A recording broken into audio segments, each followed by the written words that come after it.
Hello, this is Vance, and this is Tuesday, November the 29th, 2016. These are the CL trades for today using the slow hand method for price action. Really a spike in channel day today. Had a demonstration trade earlier, and on the chart, it's really down here. I'll explain a little bit why I was interested in that area. I kind of talked about it quickly on the video. I might flesh out a little bit more. But really, price in the overnight sold off, and then really just before 9 o'clock, this is 9 o'clock right here, as soon as price opened, you can see there was quite a bit of overlap, and these swings on these bars were really uncharacteristics of the opening bell, just an indication that there is volatility in the market because of, I think, ahead of the OPEC meetings. And from 45.48 to 45.15, so we're looking at fairly wide swing on these 25 tick bars here, or 25 cents on these bars right here on right at the open. Had this big fairly emotional move from just before. This is 10 to 9. Price comes all the way down here, moves all the way back up, and then this is like roughly 50 ticks. So from here we're looking at 45.92 down to 45.05. So, pardon me, a little bit more than that, like 87 ticks. And this is the opening. And then for most of the day after that, price really kind of got stuck in this 50 tick range from the tops to the bottoms, and I'll show how I define this range. Bit of an overshoot. I took a long right here on the demonstration as price got down to that area. But if you can see from the low of the day to for the high of the day, price really kind of, or pardon me, the low of yesterday to these the mid-morning high, we see price kind of stayed in this pretty narrow range, and I would say between somewhere in the neighborhood of 45, 64, and let's call it 45, 64, 45.09. Okay, let's call that 45.09, and roughly 55 ticks. That was pretty much it for most of today. So let me talk a little bit about that. I'll maybe try to talk a little bit about that. But this is the big news right here. I mean, price last night when it opened got to a high of 46.97, so basically $47. And just before the open, it hit a low of 45.05. So almost $2 sell-off overnight. Obviously, that's got something to do with OPEC. You don't usually see moves of that magnitude in the overnight. And look at the amount of volume that we had in that period of time, which is kind of uncharacteristic. Usually we'd only have maybe half or three-quarters of that in the overnight session. But yesterday and last few days, we've really had well, not necessarily since Friday, because Friday market was really close. Well, it was slow in the market, but certainly on last 2 days from the open on Sunday evening, we had really a lot of volume come through. So that's something to keep in mind. It is about the OPEC meetings, and that's the biggest event as far as crude oil is concerned for this week. Now, right at the open, like when price opened at 9 o'clock, and we'll go down here. So let me just kind of back out here, and we'll talk a little bit about the trades. I haven't marked the trades specifically. There's a lot of them up here, so let me just kind of go over the general areas where I thought of interest. And basically what these areas are is anytime price gets down to the low and then retests those areas, that's where you look at either getting long or getting short. Now, for those of you that are familiar with Mac and priceactiontradingsystems.com will recognize the fact that days like this in particular, this was really he likes to trade these days because this is an obvious range day. So what we look for is where price really kind of blocks up or congestion at these lows. Now the first area would be likely down here, like where the overnight low is. Now that's an area to keep in mind where we're going to retest these areas. And the first area you see is right up here. This happened just at about 9:40. Price moves back down here to at 10:03, and you can see there's a turnaround here. Price moves it back up to this area, just about 10.25. Price moves back down. Now this is where we had the overshoot. The overshoot, and I looked at this from as a measured move.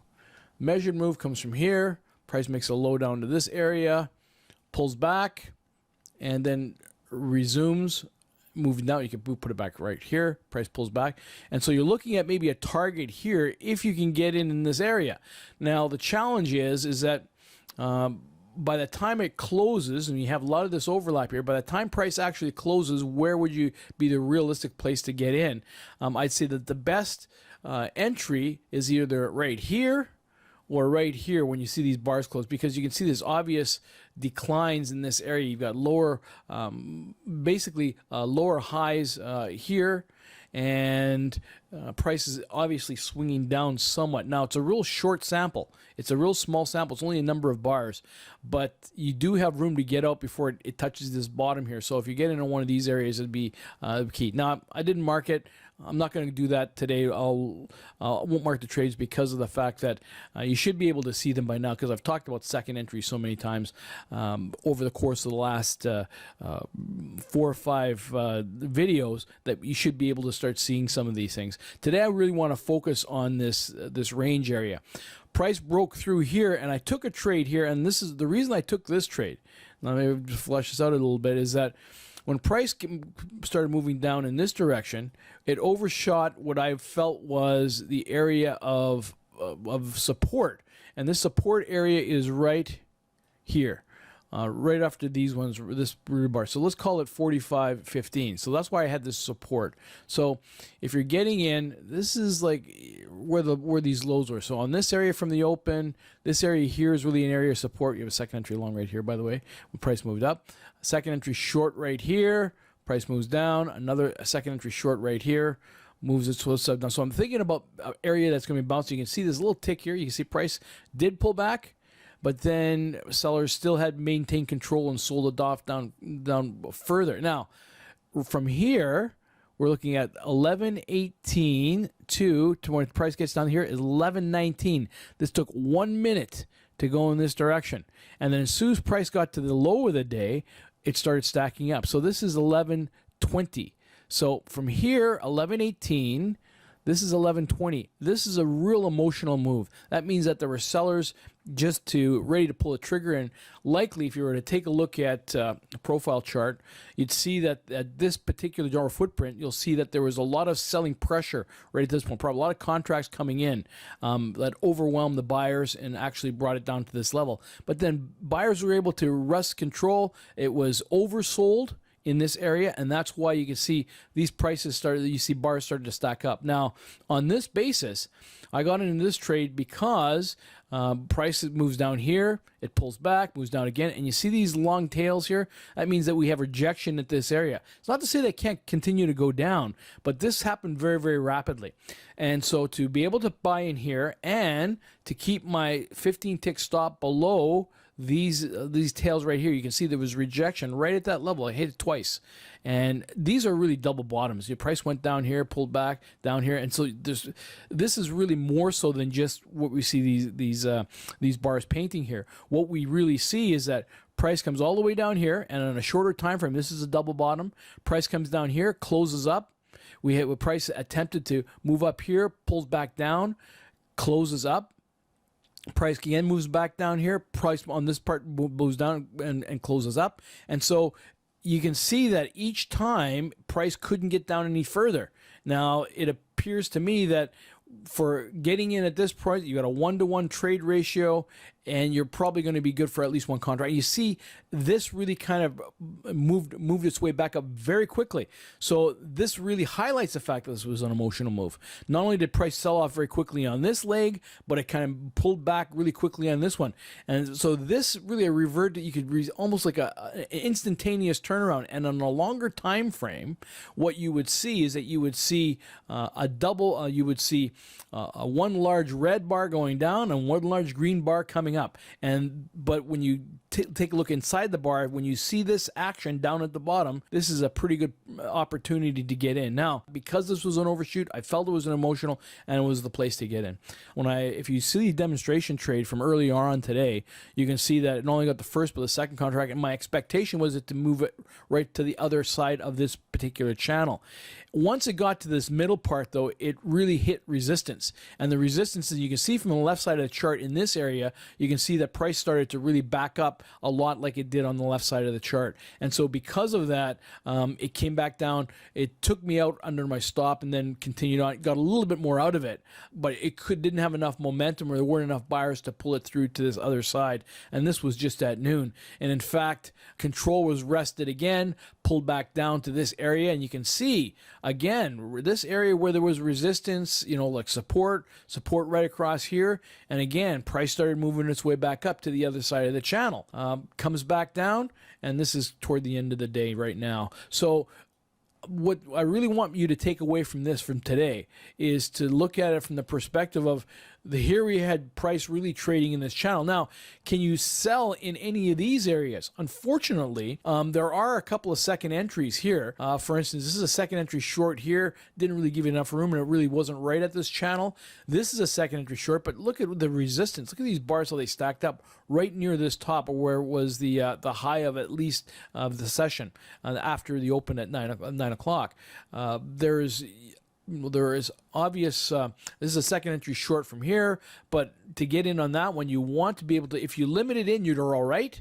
As long as you keep your stop above this area, you've been okay. In fact, what you could look at is stretching this out like this, having this as your 15 ticks, and from here, using this as your stop box, saying that I'm going to, if price gets up to this area, I'm going to sell when price gets in here with enough room to give me a cushion as far based on a risk reward ratio. And if you stretch this out over this period, you can see that how many times did price revisit this area and then turn down in the other direction. This is the first time it meets up here. Second time, not quite here, didn't quite make it. Here's the third time. Third and likely the fourth time. Look at the bottom. The same is true near the bottom of what we call this range. If you consider this part of the bottom of the range and you keep it on your 15 ticks, except for this slight overshoot here, we kept the bottom of the range. My feeling is that after we overshot the bottom of this channel, that we would, we would get an overshoot at the other side out here someplace. And I think it was heading in that direction, especially on this move, but it's just too late in the day. This is just after 2 o'clock. I think if we had more time, we probably would have failed out the other side, but there just wasn't enough time in the day. Well, it's interesting to see what will happen tomorrow, considering this. Now price is kind of turned down here. So I hope that's pretty clear with reference to what I saw today. Of course, a lot of this is the key is to try to trade this when you don't have all this information. You only have a portion of it. So when you're looking at it from a bar by bar standpoint, as it's developing, you can say that, all right, price gets up to this area. Where's my first high is likely right around here. Okay, so if price comes down to this area, here's the low, and you can see this is overlap. There's really nothing to trade in here until price breaks through. So when it breaks through to this area. Then we have a turnaround, comes back in this direction. And what do we see? We see that price starts to stack up right here under this area. Here's the low of the day previous. And now we see price starting to move. Now this is a second entry long right here. What point do you get in? Now if you have the time to think about this, again, if you were to put your stop, won't move on me. Okay. Move this over. Okay, let's move this over a little bit. So when price gets to this level, I'm just going to stretch this out. Price moves up here, gets down to this level, starts moving its way up. Where would you put your stop? Well, if you're looking at going long, you'd want your stop under what the previous low was. So if prices, this is the high, this is the first entry, pull back, second entry right here to go long. And where do we have the turnaround? as you can see, as this develops, the turnaround occurs right here, close to this area. Not quite at the top, but close to this area. So that's what your target would be. But if your entry is here and your target is here, you're going to get your first contracts off before it even reaches here. Now, what's the next step? The next step is to look where it is near the bottom. Now, again, I was talking about the fact that this would have been the target, but you see price doesn't stack up here. We don't get a bounce at this area. There is no bounce at this area. So what do we wait for? We wait for, where does it bounce? Down here. It makes a low of the day, and because this was an emotional move, I felt that this was a turnaround. I explained a little bit about that already. Where does it rebound? It rebounds. Does it get to this area? Now, this is where your target would be off of here. No, it does pull back, but it does get extremely close, not on the first leg, but on this next push up. Where would you go? Would you go short here? You go only short unless it gets to very close to this top, or it makes a new high. Then it would be an ideal look, depending on how the price action stacks up at that area. And as you can see, it kind of retraces back down to this bottom area. Again, moves back up to the other area. Again, not quite as high as this, but we have this rebounding to the other side of this channel. And from there, we have it comes back down. So trading off both sides of these channels, both sides of this channel, really makes a lot of sense. You have to be able to see something like that. And that's pretty much it. To formalize this more, what I would do is, when I do the videos with I will discuss this more in the slow hand method for price action. The difference between looking at trends, but looking at also trading ranges and how to determine a range, short-term ranges or ranges during the day. I'll use my language for it. I mean, everybody will have anyone that trades price action might have a slightly different take on it. However, I do what I feel is most effective for trading the CL, and so I will do that as we go forward with that. I hope this is helpful to you. If you have any questions about some of these things, hopefully that the more that you work with this, or the more that you see these videos over time, you'll get a sense of what I'm talking about and being able to develop your own system for trading the CL. Bye for now.